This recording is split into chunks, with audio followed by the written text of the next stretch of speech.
تو آپ دیکھیں کہ رومیو 8 باب 13ویں آیت پڑھ کے دیکھیں تو وہاں پہ لکھا ہے کہ اگر جسم کے مطابق زندگی گزارے گے تو ضرور مرو، اگر روح سے بدن کے کاموں کو نیست و نابود کرو گے تو جیتے رہو گے۔ میں پھر بتا رہا ہوں کہ یہ دوسری موت کی بات ہے، اور دوڑ سب کی یہی ہے۔ بدن کی موت تو سب کی ہونی ہے، بات وہی ہے۔ تو جو پولس رسول کہتا ہے کہ میں اس کوشش میں ہوں کہ مر کر زندہ ہونے والوں میں شامل ہو سکوں۔ بات یہ ہے کہ موت کا ڈر نہیں ہونا چاہیے، ڈر اس بات کا ہونا چاہیے کہ مرنا کس حالت میں، شریروں کی موت مرنے یا صادقوں کی موت مرنے۔ صادق کے بارے میں تو کہتا ہے یسایہ کہ صادق جب ہلاک ہوتا ہے تو کوئی خاتمہ نہیں لاتا، حالانکہ کوئی نہیں جانتا کہ نیک لوگ اٹھا لیے جاتے ہیں تاکہ آنے والے عذاب سے بچ سکیں۔ تو یہ آپ کو اب فیصلہ کرنا ہے کہ کیا آپ ایک راست باز کی زندگی گزارنا چاہتے ہیں کہ آپ کے گھر کے اندر، آپ کے بدن کے اندر مسیح آئے، وہ رہے اور آپ کی۔ دیکھیے میں آپ کو ایک بات بتاؤں،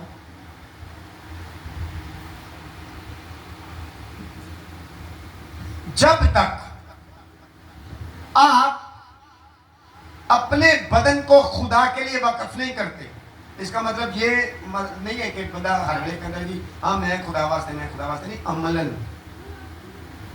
اور یہ آپ کے اندر جب آپ خدا کے لیے اپنے آپ کو وقف کرتے ہیں، آپ بپٹائز ہوتے ہیں اور خدا کا روح آپ میں آتا ہے، آپ کو روح القدس کا بپتسمہ ہوتا ہے، تو آپ کے اندر ایک دلیری آتی ہے۔ ہیلیلویا۔ اب بہت سارے آپ میں سے ایسے ہوں گے کہ جن کو رکشا نہیں لے کے آیا۔ میں جب گھر میں تھا تو مجھے خبر پہنچی کہ جی پاسٹر صاحب اور بوا جی بڑی محنت کر رہے ہیں، وہ رکشا لے کے گھروں میں جا رہے ہیں تاکہ لوگوں کو لا سکیں۔ لیکن کچھ لوگوں کے بارے میں مجھے یہ بھی پتا چلا، انہوں نے بولا جی کوئی بات نہیں، ہم پانی میں سے گزر کے آنا پڑے گا تو ہم آئیں گے۔ تو یہ آپ کے اندر کون ہے، یہ ڈیپینڈ کرتا ہے اس پہ کہ آپ کے اندر کون ہے۔ پولس رسول بدن کے اوپر بہت زور دیتا ہے۔ میں نے جتنے بھی آپ کو ریفرنس دیے نا سارے پولس رسول کے دیے۔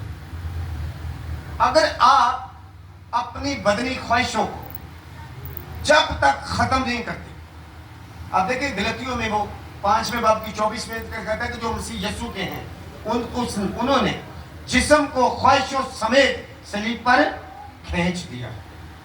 یہ صلیب پر کھینچنا یہی ہے کہ آپ کے اندر کی جو خواہش ہے، بدن خواہش کرتا ہے سگریٹ پینی، بدن خواہش کرتا ہے شراب پینی، بدن خواہش کرتا ہے رشوت لینی ہے، بدن خواہش کرتا ہے کہ اچھا تو ٹھیکیدار ہے 2000 بوریاں ادھر ادھر کر لیں، لیکن نہیں کرنی۔ یہ ہے وہ اپنے بدن کو صلیب کے اوپر کھینچنا خواہشوں سمیت، کہ اپنی تمام ان خواہشوں کو جو آپ کے بدن کو جو ہے جہنم میں لے کے جائیں گی ان کو کینسل کرنا، ان کو روکنا، ان کے اوپر غالب آنا۔ اپنے بدن کی ایسی قربانی دیں، اپنے بدن کو اس طرح تیار کریں جیسے وہ کہتا ہے رومیو 12 باب کی پہلی آیت میں کہا ہے بھائیو میں تمہیں خداوند کی سب رحمتیں یاد دلا کر تم سے التماس کرتا ہوں کہ اپنے بدن ایسی قربانی ہونے کے لیے نظر کرو جو زندہ، پاک اور خدا کو پسندیدہ ہے۔ یہ جیتے جی آپ کر سکتے ہیں۔ بہت دفعہ میں دیکھتا ہوں کہ خیر وہ ان کی پرابلم ہے کہ مرے ہوئے لوگوں کی روحوں کے لیے دعا کی جاتی ہے، جبکہ آپ پھر جن کو پیسہ دلاؤ تو سو دے کا چڑھایا کہ یسوع جی نے ادھر چکو ادھر کا، یہی ہے نا۔ لیکن ابراہیم کی گود میں جب غریب لازر تھا اور وہ امیر شخص والی جو بات ہے وہ تمثیل ہمیں یہی سکھاتی ہے کہ جو جہاں پر پہنچ گیا وہ وہیں پر جائے گا۔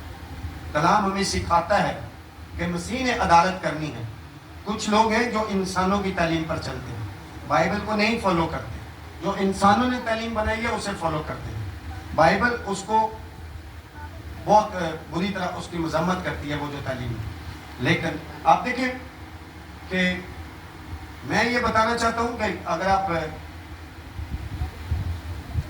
دوسرا گرنتھیوں آئی تھنک 6 باب 10ویں آیت تک پڑھیں گے تو وہ کہتا ہے کہ ضرور ہے کہ جب ہم مسیح کے تخت عدالت کے سامنے جائیں تو ہمارے سارے وہ کام ظاہر ہوں جو ہم نے بدن کے وسیلہ سے کیے اور ان کا بدلہ پائیں، خواہ اچھا خواہ برا.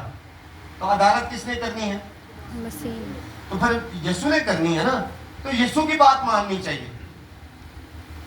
یسوع کہتا ہے کہ جب تک کوئی نئے سرے سے پیدا نہیں ہوگا وہ آسمان کی بادشاہی کو دیکھ بھی نہیں سکتا. ہم آئے بھائی شاہی کر کے کچھ نہ کچھ بہانے کر کے اس پاک سیکرمنٹ کو ٹال دیتے ہیں، اور پھر ان برکتوں کو جو یہ پوری کرنے کے بعد بائبل بتاتی ہے کہ وہ نئی نئی زبانیں بولیں گے، وہ میرے نام سے بدروہوں کو نکالیں گے، وہ بیماروں پہ ہاتھ رکھیں گے تو وہ شفا پائیں گے. یہ برکتیں بھی صرف انہیں کے پاس ہیں جو اس سیکرمنٹ کو پورا کرتے ہیں. ہیلیلویا. تو آج کا جو کلام ہے وہ یہی ہے کہ اپنے جو بدن ہے وہ پوری طرح خدا کے ہینڈ اوور کرے. اپنے آپ کو دیکھیے، پاک روح جب تک آپ کو روح القدس کا بپتسمہ نہیں ہو جاتا، مسیح کا روح آپ کے اندر نہیں آ جاتا، آپ کے اندر وہ دلیری نہیں آتی. جیسا آپ دیکھ لیں کہ پہلے پطرس وہی تھا جس نے 3 بار مسیح کا انکار کیا، لیکن جیسے ہی وہ بیپٹائز ہوا روح القدس کے ساتھ، اسی وقت سے اس نے بڑے زور سے مناتی شروع کی. مار کھائی، کوڑے کھائے، لان تان کی، جیلیں کاٹی، لیکن پہلے ایسا نہیں. تو یہ اسی وقت ہو سکتا ہے جب مسیح کا روح آپ کے اندر ہے. ہیلیلویا. تاہی دیکھیے کہ مسیح نے آپ کو بچانے کے لیے اپنی جان کا فدیہ دیا ہے، اپنے بدن کی قربانی دی ہے. تو جب تک آپ بھی اپنے بدن کی خواہشوں کو قربان نہیں کریں گے، اپنے بدن کو تکلیف نہیں دیں گے، اتنی دیر تک کچھ حاصل نہیں. ورنہ اپنی خواہشوں کو ختم کیجیے. ہیلیلویا. خدا آپ کو کلام کے وسیلہ سے برکت دے.